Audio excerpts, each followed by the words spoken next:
제가 이번에 준비한 은혜 나눔 주제는 말일의 징조와 예배의 때입니다. 제가 이 주제를 생각한 이유는 요즘에 그리스도의 편지를 쓰면서도 그렇고 우리가 실상의 엔딩을 준비하는 말씀을 들어감에 있어서 많은 생각이 들었는데 그 부분을 정리하고자 준비하게 된 것 같습니다. 먼저 말세의 증거, 예전에 우리 말씀 나눌 때 말세인지 어떻게 알 수 있는가라는 주제로 나눴었죠.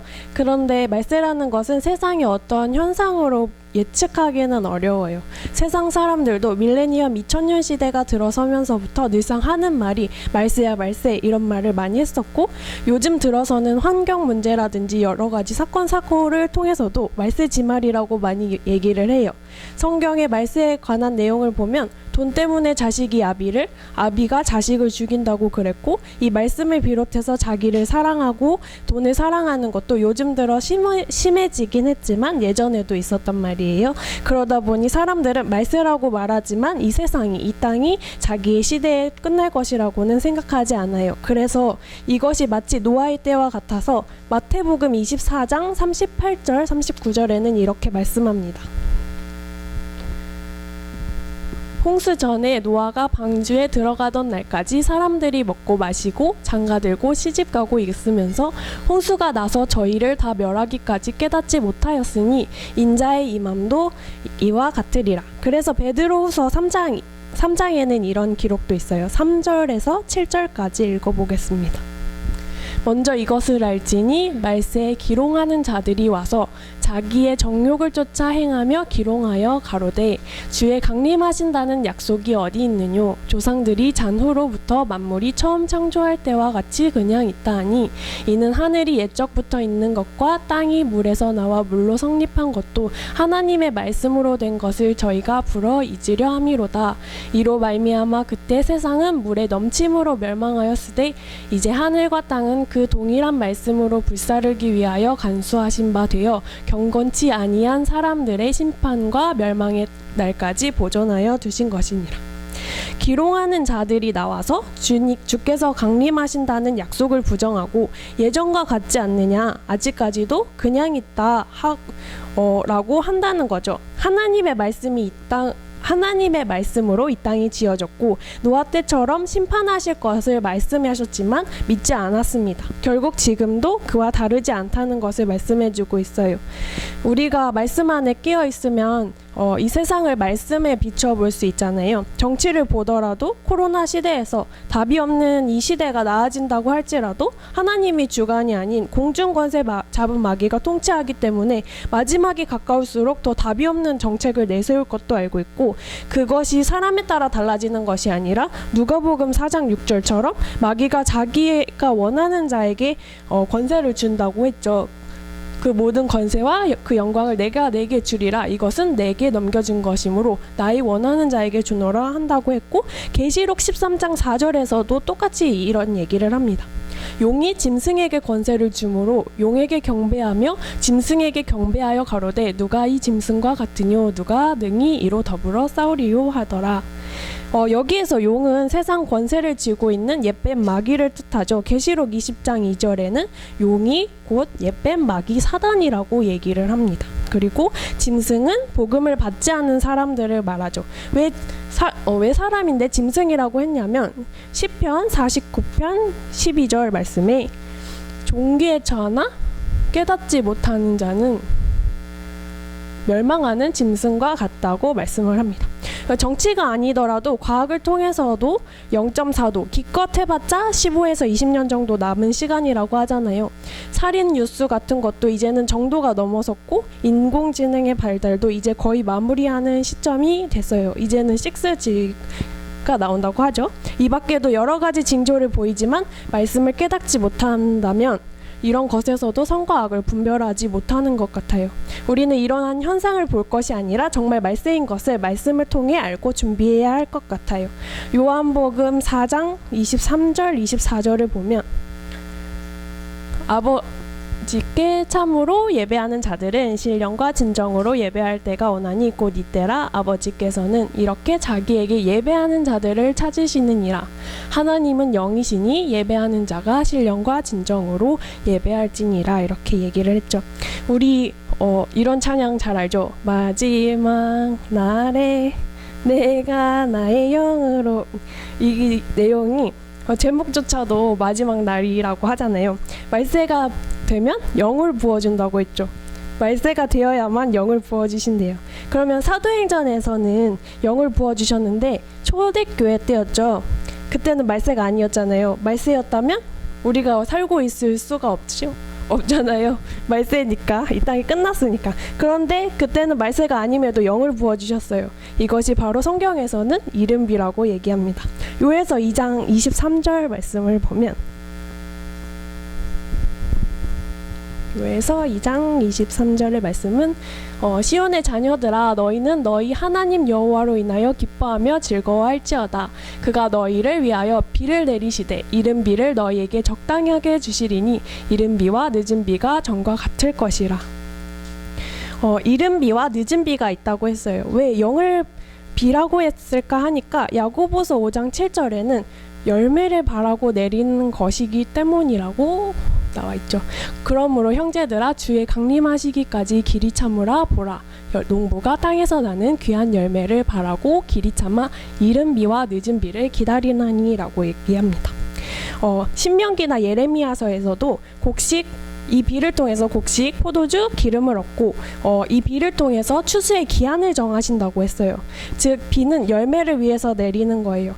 열매는 고린도전서 15장 20절에 말씀하셨듯이 그리스도가 첫 열매가 되셨죠. 그러나 이제 그리스도께서 죽은 자 가운데서 다시 살아 잠자는 자들의 첫 열매가 되셨도다.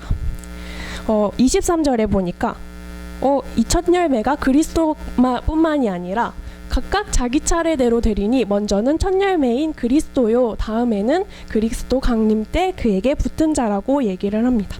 그러니까 먼저 첫 열매가 되신 그리스도처럼 우리도 그의 강림 때 열매로 나타내야 된다는 거죠. 또 영은 말씀이라는 것을 알 수 있어요. 영은 우리가 잘 알다시피 주는 영, 그리스도의 영, 하나님이잖아요. 요한복음 1장 1절 말씀처럼 이 말씀이 곧 하나님이고, 그래서 데살로니가 전서 2장 13절에는 이 말씀이 믿는 자 속에서 역사한다고 했죠. 진실로 그러하다, 이 말씀이 또한 너희 믿는 자 속에서 역사한다고 했고, 히브리서 4장 12절 말씀이 하나님의 말씀은 살았고 운동력이 있어 좌우의 날선 어떤 검보다도 예리하여 혼과 영과 및 관절과 골수를 찔러 쪼개기까지 하며 또 마음의 생각과 뜻을 감찰하나니. 여기 보면 하나님의 말씀이 혼과 영과 관절과 골수를 찔러 쪼개기도 하고 마음의 생각과 뜻을 감찰하신대요. 말씀이 하나님이기 때문에. 그런데 이 말씀을 알려면 가장 먼저 십자가의 도, 육체의 비밀을 깨달아야 돼요. 우리가 그리스도의 도의 초보에서 예수와 그리스도를 구분해야 하는 결정적인 이유는 이 열매 때문이에요. 성경에는 하나님의 이름이 정말 다양한 이름으로 나타나 있어요. 여호와, 에호바, 주, 예수, 그리스도, 멜기세덱, 신, 하나님. 심지어 갈라디아서 2장 16절에도 예수 그리스도라고 하기도 하고 그리스도 예수라고 하기도 하고 그리스도로 다 나누어져 있잖아요. 그런데 왜 이렇게 많은 이름을 주셨을까요? 하나의 하나님, 한 분이라고 하셨는데 단순히 예수만 믿고 구원을 받으라고 하는 거였으면 이렇게 많은 이름을 주실 필요가 없잖아요. 근데 그 이름에는 각각의 단계가 있고 그 안에 내용물을 통해서 하나님의 말씀을 올바로 이해해야만 그 단계를 넘어갈 수 있죠. 우리가 수학을 배우더라도 덧셈도 못하는데 뺄셈, 곱셈, 방정식, 미분과 적분을 어떻게 할 수 있을까요? 이처럼 농부가 열매를 바라고 먼저는 땅을 골라주고 씨를 뿌리고 물을 주고 그런 기르는 과정이 다 있잖아요. 그 자라나는 과정에서 벌레도 제거해줘야 되고 빛이 들어오게끔 가지도 솎아줘야 되고 이런 등등의 과정이 있음을 말씀해주고 있어요. 결국 영과 진리의 예배의 때, 야고보서 1장 18절의 말씀에 나와 있듯이 그가 그 조물 중에 우리로 한 첫 열매가 되게 하시려고 자기의 뜻을 쫓아 진리의 말씀으로 우리를 낳으셨느니라.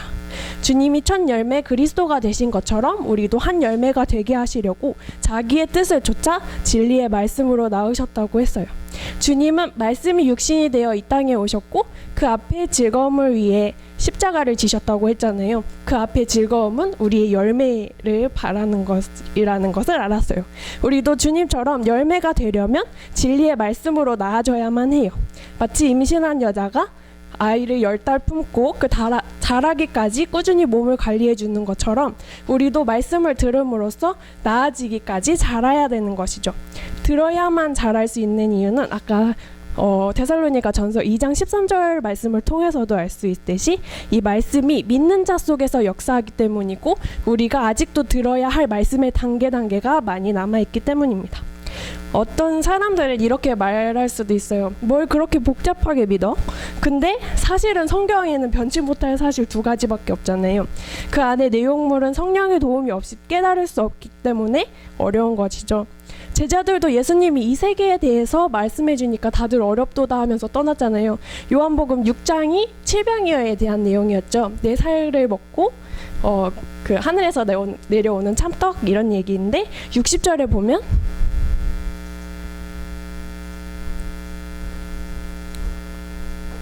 제자 중 여럿이 듣고 말하되 이 말씀은 어렵도다 누가 들을 수 있느냐 한데 우리는 이 말씀을 들을 때 떠나는 자가 아니라 베드로처럼 대답해야 하겠습니다. 주님이 너도 가겠느냐 하시니까 베드로가 영생의 말씀이 여기 계신데 누구에게로 가오리까 했잖아요. 67절 68절 예수께서 12 제자에게 이르시되 너희도 가려느냐 시몬 베드로가 대답하되 주여 영생의 말씀이 계심에 우리가 네게로 가오리까. 히브리 기자도 5장 11절에는 이것이 해석하기 어려운 말씀이라고 하죠. 11절 멜기세덱의 가나요는 우리가 할 말이 많으나 너희의 듣는 것이 두나무로 해석하기 어려우니라.